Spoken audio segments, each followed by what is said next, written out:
ವಾಲ್ಮೀಕಿ ರಾಮಾಯಣದಲ್ಲಿ ಒಂದು ಕಥೆ ಬರುತ್ತೆ. ವಾಲ್ಮೀಕಿಗಳೇ ಹೇಳಿರೋದದು. ರಾಮರಾವಣರ ಯುದ್ಧ ಆಗೋದ್ಮೇಲೆ ರಾಮ ಅಯೋಧ್ಯೆಗೆ ಹೋಗಿ ಪಟ್ಟಾಭಿಷಿಕ್ತನಾಗಿ ರಾಜ್ಯಭಾರ ನಡೆಸ್ತಾ ಇರ್ತಾನೆ. ರಾಮರಾಜ್ಯ ಅಂದರೆ ಕೇಳಬೇಕಾ? ಧರ್ಮ, ನ್ಯಾಯ, ಸತ್ಯ, ಅಹಿಂಸೆ, ಫಸ್ಟ್ ಕ್ಲಾಸ್. ಹೀಗೆ ಒಂದು ದಿವಸ ಅವನ ಸಭೆ ನಡೀತಿರುತ್ತೆ.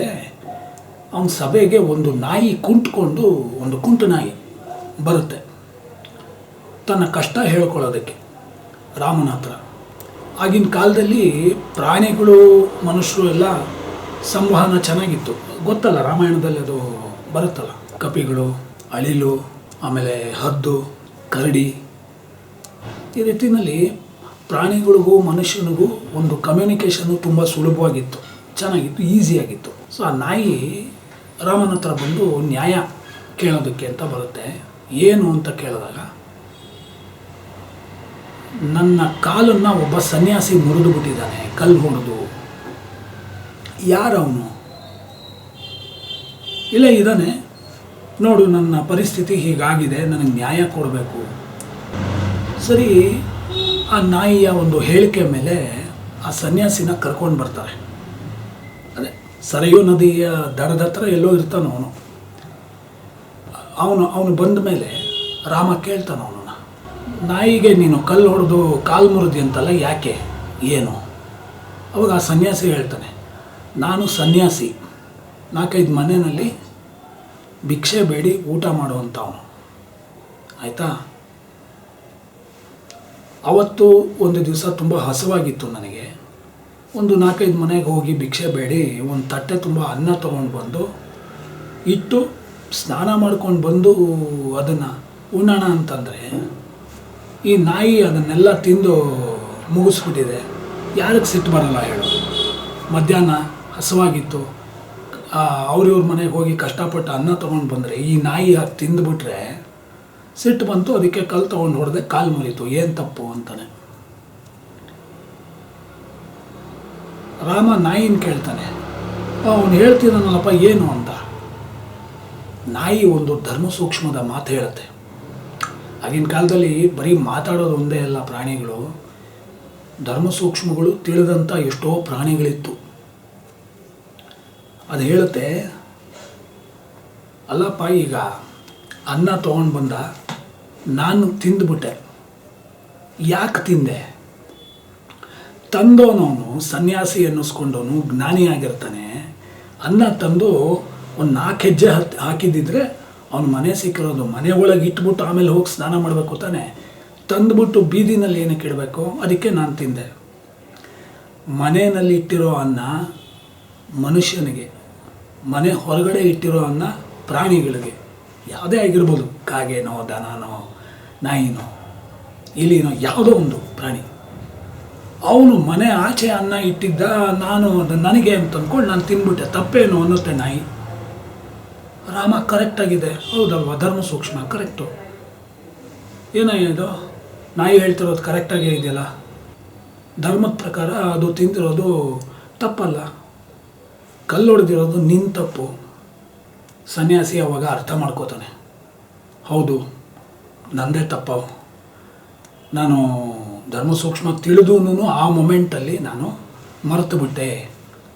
ಸರಿ, ಇವಾಗ ರಾಮ ನಾಯಿನ ಕೇಳ್ತಾನೆ, ಸರಿ ಹಾಗಾದ್ರೆ ಇವಾಗ ಅವನು ನಿನ್ನ ಕಾಲು ಮುರಿದ್ನಲ್ವಾ, ಅವ್ನಿಗೆ ಏನು ಶಿಕ್ಷೆ ಕೊಡಬೇಕು ಹೇಳು ಅಂತ. ಆಗ ನಾಯಿ ಏನು ಹೇಳುತ್ತೆ ಗೊತ್ತಾ?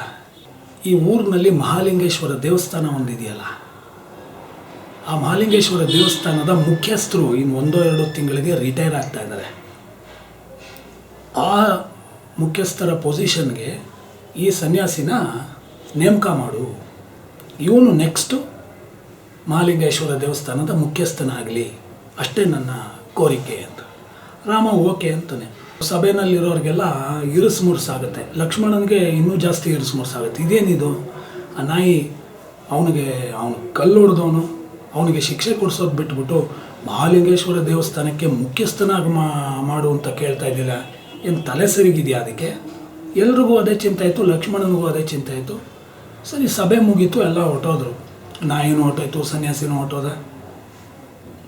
ಸನ್ಯಾಸಿ ಖುಷಿ, ಓ ಕಲ್ಲು ಹೊಡೆದಿದ್ದಕ್ಕೆ ನನಗೆ ನೋಡು ಎಂಥ ಪ್ರೈಸ್ ಕೊಡ್ತು ನಾಯಿ ಹುಚ್ಚು ಮುಂಡೆದು ಅಂದ್ಬಿಟ್ಟು ಅವ್ನು ಬೈಕೊಂಡು ಹೊಟ್ಟೋದ.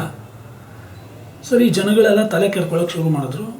ಆವತ್ತು ರಾತ್ರಿ ಲಕ್ಷ್ಮಣ ರಾಮನ ಹತ್ರ ಬರ್ತಾನೆ.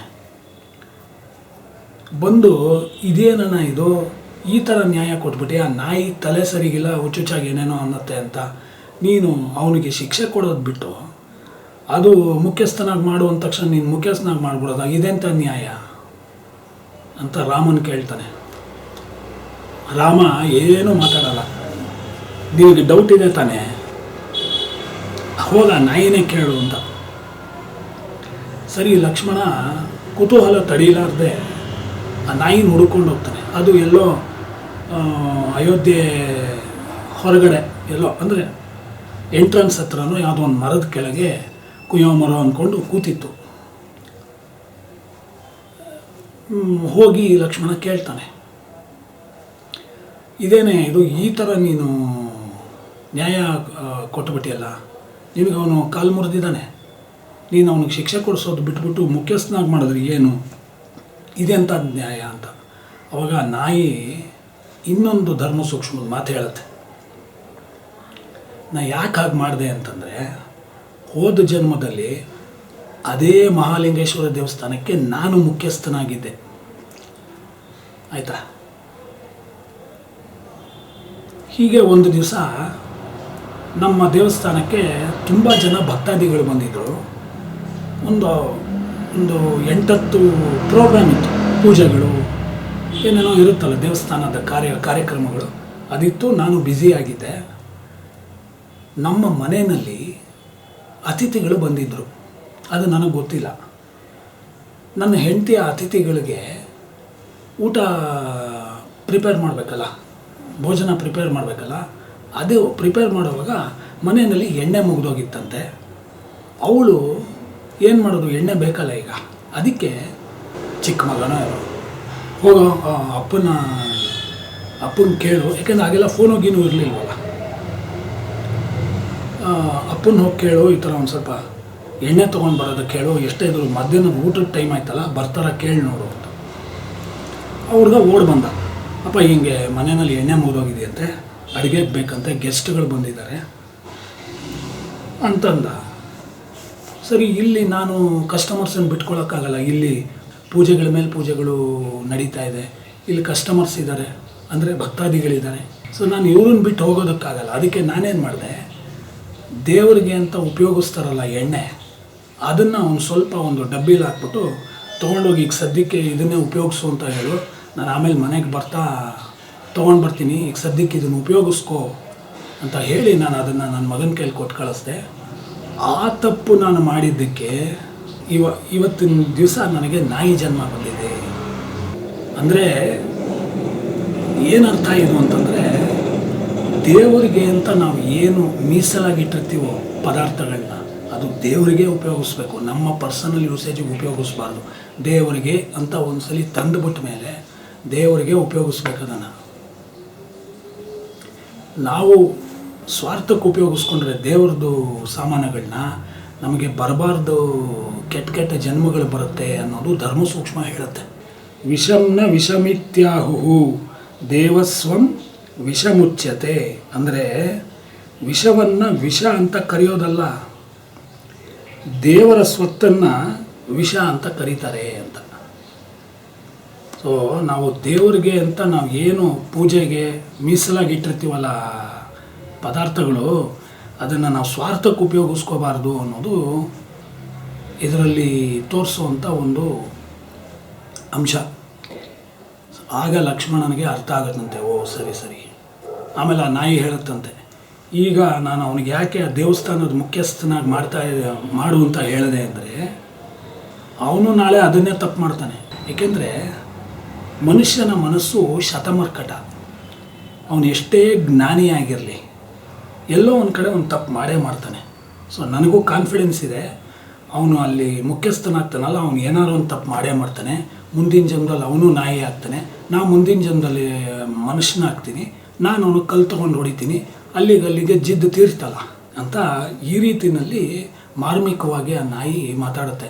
ಸೊ ಇದೆಲ್ಲ ನಮ್ಮ ಸನಾತನದ ಕಥೆಗಳಲ್ಲಿ ಧರ್ಮ ಸೂಕ್ಷ್ಮದ ಮತ್ತು ಕರ್ಮ ಸಿದ್ಧಾಂತದ ಜ್ಞಾನ ಮಾರ್ಗದ ಅನೇಕ ವಿಚಾರಗಳನ್ನು ತಿಳ್ಕೋಬಹುದು.